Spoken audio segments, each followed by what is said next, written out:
Varicose veins కి సరైన చికిత్స కోసం సంప్రదించండి ఎవిస్ హాస్పిటల్. నమస్తే, వెల్కమ్ టు సుమన్ టీవీ. ప్రస్తుతం మనతో ప్రముఖ జ్యోతిష పండితులు బ్రహ్మశ్రీ నందిబట్ల శ్రీహరి శర్మ గురుగారు ఉన్నారు. వీరితో ఈరోజు కొన్ని విషయాల గురించి మనం చర్చిద్దాం. నమస్తే గురుగారు. వాగర్థావివ సంపృక్తో వాగర్థ ప్రతిపత్తయే జగతః పితరౌ వందే పార్వతీ పరమేశ్వరౌ. సదాశివ సమారంభాం శంకరాచార్య మధ్యమాం అస్మదాచార్య పర్యంతం వందే గురు పరంపరాం. ఆదిత్యాయ చ సోమాయ మంగళాయ బుధాయ చ గురు శుక్ర శనిభ్యశ్చ రాహవే కేతవే నమః. శృంగేరి జగద్గురు పీఠాధిపతులకి, కంచి పీఠాధిపతులకి నమస్కారములు తెలియజేసుకుంటూ కార్యక్రమాన్ని ప్రారంభిద్దాం. గురుగారు, మనకి వచ్చే 8వ తేదీన అనుకుంటా మనకి భీష్మ ఏకాదశి వస్తుంది. అయితే దీని యొక్క విశిష్టత ఏంటి? భీష్మ ఏకాదశి అంటే మామూలుగా మనం గమనించుకున్నట్లయితే ప్రతి నెల 2 ఏకాదశులు వస్తాయి. ఒక్కొక్క మాసంలో వచ్చే ఏకాదశికి చాలా విశిష్టత అనేటువంటిది ఉంటుంది. కానీ మాఘమాసంలో వచ్చే ఏకాదశి ఒక్క ఏకాదశినే ఒక జీవించి బ్రతికి ఉన్నటువంటి వ్యక్తి యొక్క పేరుతో పిలవడం జరుగుతుంది. మిగతా ఏ ఏకాదశులకైనా కానీ విధానం వేరున్నా ఒక వ్యక్తి యొక్క పేరునే ఏకాదశిగా మార్చబడినట్టుంది. అదే భీష్మ ఏకాదశి. భీష్ముడిని దృష్టిలో పెట్టుకొని ఈ ఏకాదశి అనేటువంటి దాన్ని గుర్తిస్తూ ఉన్నాం. అంటే ఏంటి? మహాభారత యుద్ధం జరిగిందమ్మా. జరిగిన తర్వాత భీష్ముడు అంపశయ్యపై ఉన్నాడు. అతనికి తండ్రి అయినటువంటి శంతనుడి ద్వారా ఇచ్ఛా మరణం అంటే కోరుకున్న సమయంలో మరణాన్ని పొందగలిగే శక్తి అతనికి లభించింది. తర్వాత అతను యుద్ధము దక్షిణాయనంలో జరిగింది, అయిపోయింది. కానీ అంపశయ్యపై ఒరిగిన తర్వాత ఉత్తరాయణ పుణ్యకాలం కోసం వేచి చూశాడు. ఉత్తరాయణ పుణ్యకాలం అందున మాఘమాసం రవి ఉన్నటువంటి మకర రాశిలో ఉండగా వచ్చినటువంటి మాఘమాసము వరకు ఎదురు చూసి ఏకాదశి రోజున పరమపదించడం జరిగింది. అంటే ఏంటి? భీష్మాష్టమి మొదలుకొని భీష్మ ద్వాదశి వరకు కూడా తన పంచ ప్రాణాలని ఒక్కొక్క రోజు ఒక్కొక్క ప్రాణాన్ని వదులుతూ వచ్చాడు. అంటే ఏంటి? అష్టమి రోజున ఒక ప్రాణం, నవమి, దశమి, ఏకాదశి, ద్వాదశి, ఈ విధంగా శరీరంలో ఉన్నటువంటి ఆత్మని, అంటే భీష్ముడు ఎంతటి గొప్పవాడంటే అతనికి శిరో మనగా ఈ మూర్ధి స్థానము అని అంటారు. అంటే మధ్య ఈ కపాలంలో ఉన్నటువంటి మధ్యస్థానం నుంచి ఆత్మ వెళ్ళిపోయింది. అంటే ఇక్కడ మనం గమనించాల్సింది ఏంటంటే అతను గొప్పగా యోగాభ్యాసాన్ని ఆచరించి ఉన్నాడు. మనం ఈనాడు చెప్పుకున్నటువంటి యోగా ఆనాడే అతను ఆచరించి ఉన్నాడు. కాబట్టి శరీరంలో ఉన్నటువంటి ప్రాణములు, పంచ ప్రాణములన్నీ కూడాను శ్వాసతో ఏకబిగిన శిరస్సును పంపించి తద్వారా అతనికి కపాల మోక్షం వచ్చే విధంగా చేసుకున్నాడు. కపాల మోక్షం ఎవరికైతే కలుగుతుందో వాళ్ళకి మళ్ళీ జన్మ అంటూ ఉండదు. ఇక్కడ మనం గమనించాల్సినటువంటిది ఏంటనంటే మహాభారత యుద్ధం జరిగిన తర్వాత కూడా గమనించుకుంటే ప్రధానంగా ఆ యుద్ధమైన తర్వాత ధర్మరాజు వెళతాడు. కృష్ణుడు అందరి దగ్గర తీసుకుని వెళతాడు. ఈ లోకంలో బ్రతికున్నటువంటి ఏకైక అన్ని రకాలైనటువంటి ధర్మాలని, క్లిష్టమైనటువంటి సమస్యలని గురించి వివరించగలిగేటువంటి వాడు ఒక్కడే భీష్మ పితామహుడు. ఆయన దగ్గరికి పోదాం, నీకున్నటువంటి ఆలోచనలు, సందేహాలన్నీ ఆయన తీరుస్తాడనగా ధర్మరాజు తీసుకుని వెళ్తాడు కృష్ణ భగవానుడు. వెళ్ళిన తర్వాత ఆ విధంగా తనకు వచ్చినటువంటి అనేకమైనటువంటి సందేహాలని చాలా రకాలుగా నివృత్తి చేసుకుంటాడు ధర్మరాజు. చాలా సంతోషపడతాడు. ఇందులో భాగంగానే ఈ మాఘమాసంలోనే ఈ ఏకాదశి రోజున మనకేంటనంటే విష్ణు సహస్రనామం అనేటువంటిది ఉద్భవించింది.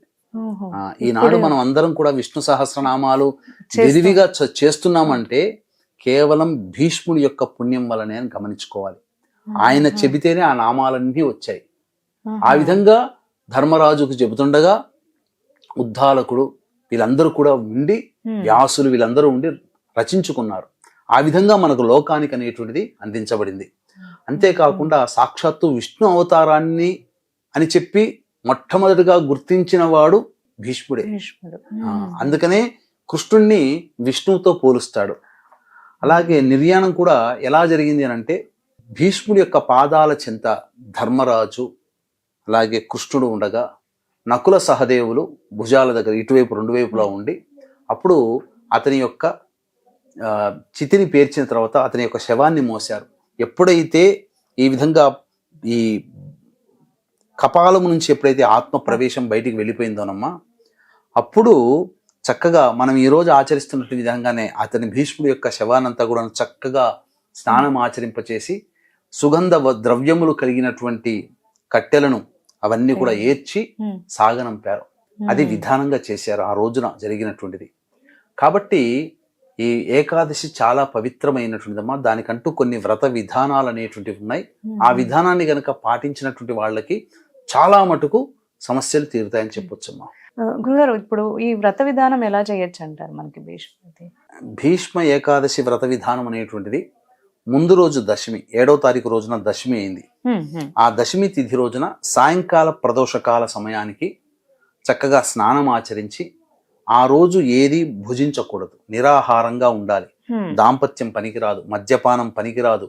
ఆ విధంగా వీలైతే నేల మీద నిద్రించే అవకాశం చేసుకోవాలమ్మా. తదనంతరం ఏకాదశి రోజున చక్కగా లేచి భీష్ముణ్ణి ఆ రోజున పూర్తిగా నమస్కారం చేసుకోవాలి. నమస్కారం చేసుకొని తదనంతరం కాలకృత్యాదులు తీర్చుకొని తులసి చెట్టు దగ్గర షట్కోణం, ముగ్గుతో షట్కోణం వేసి మధ్యలో పసుపు కుంకుమ అలంకారం చేసి ఆ మధ్యలో ఆవు నేతితో ఉన్నటువంటి దీపారాధన వెలిగించి విష్ణు సహస్రనామ పారాయణం చేసి చక్కగా అరటి పండ్లు, ఆవు పాలు నైవేద్యంగా పెట్టాలి. ఆ రోజంతా కూడాను వీలైతే భీష్ముని స్మరించుకుంటూ, భీష్ముడి యొక్క గొప్పతనాన్ని స్మరించుకుంటూ, భీష్ముడి ద్వారా తెలుసుకోగలిగినటువంటి ధర్మరాజు ఏ విధంగానైతే ధర్మాలు తెలుసుకున్నాడో ఆ ధర్మాలన్నీ కూడా ఆ రోజున భీష్ముని తలుచుకుంటూ తెలుసుకొని తదనంతరం రాత్రి కూడా వీలైతే నిరాహారంగా ఉండాలి పూర్తిగా ఉండి ద్వాదశి తిథి రోజున చక్కగా మళ్ళీ విష్ణు సహస్రనామ పారాయణం చేసి అప్పుడు వ్రత విధానాన్ని విరమించాలి. ఎలా విరమించాలి?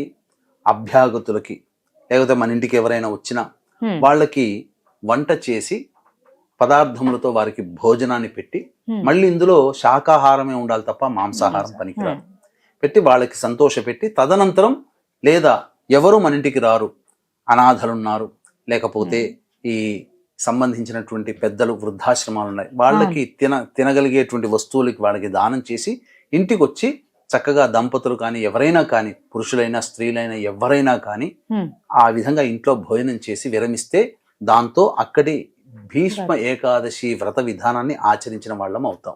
భీష్మ తర్పణాలు ఇస్తూ ఉంటారు కదా గురుగారు, అది దాని యొక్క ప్రత్యేకత ఏంటంటారు? ఎక్కువగా ఈ రోజున భీష్మ తర్పణం అనేటువంటిది ఖచ్చితంగా చేయాలమ్మా. మనకు ఎందుకు చేయమని చెప్పబడి ఉందంటే, ప్రధానంగా భీష్ముడు ధర్మాన్ని గురించి బోధించిన వాడు భీష్ముడు కలియుగానికి ముందుగా. కాబట్టి సమస్తమైనటువంటి జ్ఞానానికి ప్రతీక భీష్ముడు. ఆయన బ్రహ్మచారి, ఆయనకంటూ సంతానం లేదు. ఇప్పుడు అందరం కూడా మనం ఆయన సంతానంగానే భావన. కాబట్టి సంతానం లేనటువంటి అటువంటి మహోన్నతమైనటువంటి వ్యక్తి సాక్షాత్తు విష్ణు అంశ సంభూతుడైనటువంటి కృష్ణుడే కొనియాడాడు భీష్ముడిని. కాబట్టి తను మాట ఇచ్చిన దాని ప్రకారము, ధర్మం ప్రకారం నిలబడి ఉన్నటువంటి మనిషి. ఇక్కడ ఒక సందేహం రావచ్చు, మరి అంతటి ధర్మంగా ఉన్నవాడైతే ద్రౌపది వస్త్రాపహరణ సమయంలో ఎందుకు తలకాయ ఉంచుకున్నాడు అనంటే, దుర్యోధనుడి యొక్క ఉప్పు తిన్నాడు. చెప్పగలిగే స్థాయి, చెప్పగలిగే స్థితిలో ఆ వయసులో ఉన్నా కానీ అతను రాజధర్మానికే ప్రాధాన్యతనిచ్చాడు. అయితే అక్కడ తాను చేసినటువంటి తప్పుకి శిక్షని యుద్ధంలో అంపశయ్య మీద ఉండి అనుభవించాడు కదా. అంపశయ్య మీద ఉండంటే ముళ్ళు మీద పడుకోబెట్టడం శరీరం అంటే రోజు రోజుకి ఆ శరీరం కృషించిపోతూ ఆ ముళ్ళులన్నీ కూడా, బాణాలన్నీ కూడా లోపలికి వెళ్ళిపోతుంటే, రక్తము ధార కారుతూ ఉంటుంటే ఆ బాధని అనుభవిస్తూ మాఘమాసము వచ్చేంత వరకు ఉండి, ఉత్తరాయణ పుణ్యకాలం వచ్చేంత వరకు ఉండి, మాఘమాసంలో అష్టమి నుంచి ఒక్కొక్క వదిలాడు. అంటే అతను ధర్మ ప్రకారము అక్కడ రాజధర్మాన్ని ప్రదర్శించాడు కానీ మానవ ధర్మాన్ని ప్రదర్శించలేదు. కాబట్టే ఆ శిక్షను అనుభవించాడు. అంతటి మహోన్నతమైనటువంటి ధర్మస్వరూపుడైనటువంటి భీష్ముడికి తప్పకుండా మనమందరం కూడా తర్పణాలు వదలాలి. ఏ విధంగా తర్పణ అంటే చాలా సింపుల్ గానమ్మా తర్పణ విధానాన్ని తెలియజేస్తాను.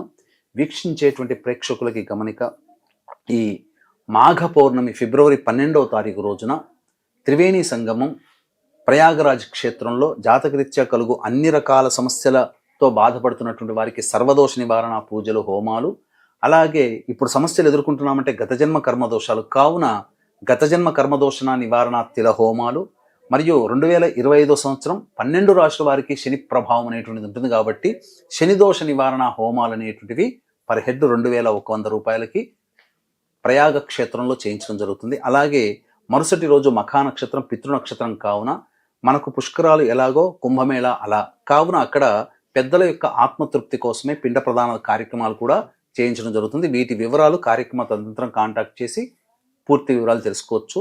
ఇప్పుడు సమస్యలు ప్రయాగలో ఇబ్బందులు ఎదురవుతున్నాయి కాబట్టి అవకాశం దొరికితే ప్రయాగ క్షేత్రంలో చేయించడం జరుగుతుంది, లేకపోతే కాశీ క్షేత్రంలో ఖచ్చితంగా చేయించడం జరుగుతుంది ఈ కార్యక్రమాలు అని గమనించగలరు. మనము ఈ యొక్క భీష్మ తర్పణం అనేటువంటిది చేయాలమ్మా. దానికి కావాల్సిందల్లా ఏమీ పెద్దగా అవసరం లేదు.